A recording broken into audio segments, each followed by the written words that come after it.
28 साल बाद दोहराया इतिहास। पहली बार राजीव प्रताप रूडी को मिली ऐसी करारी शिकस्त। नमस्कार, आप देख रहे हैं प्रेस बिहार और मैं हूं आपके साथ आनंदमयी। बिहार के लोकसभा सीटों में से कुछ ऐसी सीटें हैं जहां आमना सामना जिनका होता है वे कैंडिडेट फिक्स होते हैं और यहाँ कांटे की ऐसी लड़ाई देखने को मिलती है जो दिलचस्पी बढ़ाते हैं। चुनावी नतीजे जब आने लगते हैं तो धड़कनों को भी तेज कर डालते हैं। आखिर कौन किसे पटकेगा और कौन किस पर भारी पड़ेगा। सारण लोकसभा सीट ऐसी ही लोकसभा सीटों में से सबसे खास और सबसे रोमांचक सीट है जहां भाजपा से राजीव प्रताप रूडी यहां के मैदान में 28 सालों से पैर जमाए खड़े हैं।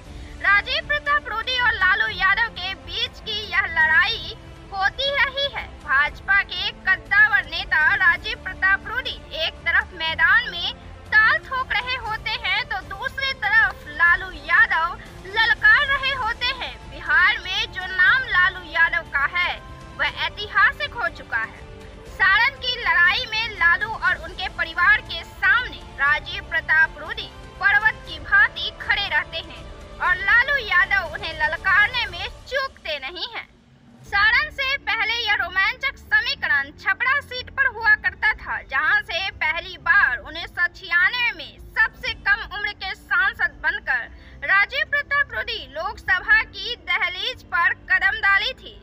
इसके बाद 1999 में भी राजीव प्रताप रूडी जीत गए थे। 2004 और 2009 में लालू ने उनका रास्ता काट दिया था और खुद उनकी कुर्सी पर जा बैठे थे। हालांकि राजीव प्रताप रूडी इस रेस में देर से आए थे। पहले लालू ही 1977 और 1989 में अपने नाम का डंका बजवा दिया था। लोकसभा का रिजल्ट आ गया है लेकिन राजीव प्रताप रूडी को करारी जवाब मिली है, करारा शिकस्त मिला है, ऐतिहासिक हार मिली है।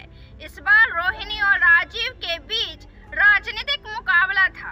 इस क्षेत्र का गजब माहौल बन रहा था। लोकसभा चुनाव प्रचार के दौरान एक तरफ रोहिणी का जबरदस्त स्वागत तो दूसरी ओर राजीव प्रताप रूडी का कद। खुद राजीव प्रताप रूडी ने भी यही कहा कि लड़ाई लालू और राजीव के बीच है। रोहिणी तो मोहरा है, असल चेहरा तो लालू का है और अगर वे लालू की बेटी ना होती तो यहाँ नहीं होती। उन्हें टिकट नहीं मिलता। टिकट पाने के लिए 5 साल पहले से कमर सीधी करनी पड़ती है। यहाँ पर बाहरी बनाम स्थानीय का मुद्दा भी जोर पकड़ा। सवाल जवाब रोहिणी से हुए। जीत कर कहीं सिंगापुर तो रफा दफा न हो जाएगी। राजीव प्रताप रूडी यहाँ से सांसद के चुनाव तो जीत गए लेकिन ऐतिहासिक हार का सामना करना पड़ा है। 1996 में 15,496 वोट से लालू की रथ को राजीव प्रताप रूडी ने परास्त किया था। 2004 में लालू के साथ उनका मुकाबला रहा था और वे 60,423 वोट से हार गए थे। कड़ी चुनौती दी थी लालू को। लालू ने पिछले हार का बदला 3 गुना अधिक वोट से दिया। यह रफ्तार यही नहीं थमी। 2009 में लालू यादव 51,815 वोट से राजीव को पीछे छोड़ दिया था। 2014 में राजीव ने 40,948 वोट से राबड़ी को शिकस्त दे दी थी। अगले बार के चुनाव यानी 2019 के चुनाव में राजीव ने लालू के समधी चंद्रिका राय को 1,38,429 वोट से हरा दिया था। इस बार के लोकसभा चुनाव में राजीव प्रताप रूडी की जमानत जब्त होते होते बची है। 2004 से 2019 तक राजीव प्रताप रूडी और लालू यादव के परिवार के बीच के मुकाबले का अंतर 40,000 से 1,38,000 के बीच ही रहा है। लेकिन इस बार के चुनाव में महज 13,000 वोटों से राजीव प्रताप रूडी जीत दर्ज कर सके हैं और अपना सीट बचाने में कामयाब रहे हैं। अब तक उन्होंने लालू परिवार को लगातार 3 बार 15 साल तक बड़े वोट बैंक से हराया था और बड़े वोट बैंक से अपनी जीत रिकॉर्ड किया था। लेकिन अब की बार रोहिणी के मैदान में आने से उनकी जमानत जब्त होते होते रह गई।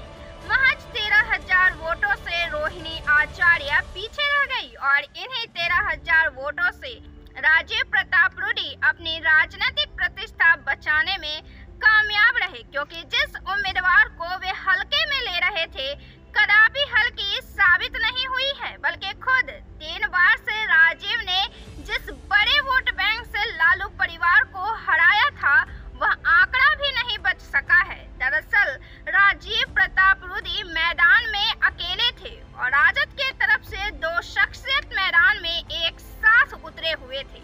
एक लालू की राजनीतिक पृष्ठभूमि, दूसरी रोहिणी की समर्पित छवि, जिसने पूरे देश के सामने ऐसी बेटी होने का मिसाल पेश किया था जिसने अपनी एक किडनी से पिता को नई जिंदगी दी थी। बिहार के 40 सीटों पर सबसे कम वोटों से हारने वाली रोहिणी आचार्य है। 1996 में राजीव प्रताप रूडी 15,000 से अपनी सीट बचाने में सफल रहे थे। आज 28 साल बाद फिर उन्हें 13,000 से अपनी सीट बचाने में सफलता मिली है। बिहार के 40 लोकसभा सीटों पर हुए चुनाव और आने वाले वोटों और हारने वाले उम्मीदवारों में सबसे कम वोट से हारने वाली रोहिणी आचार्य ही बनी है। आप इस पर क्या सोचते हैं? आप इसे कैसे देखते हैं? अपना जवाब हमारे साथ जरूर साझा करें। वीडियो को लाइक करें, शेयर करें और चैनल को सब्सक्राइब जरूर से करें। फिर हम मिलते हैं अगले वीडियो में, तब तक के लिए मुझे दीजिए इजाजत। धन्यवाद।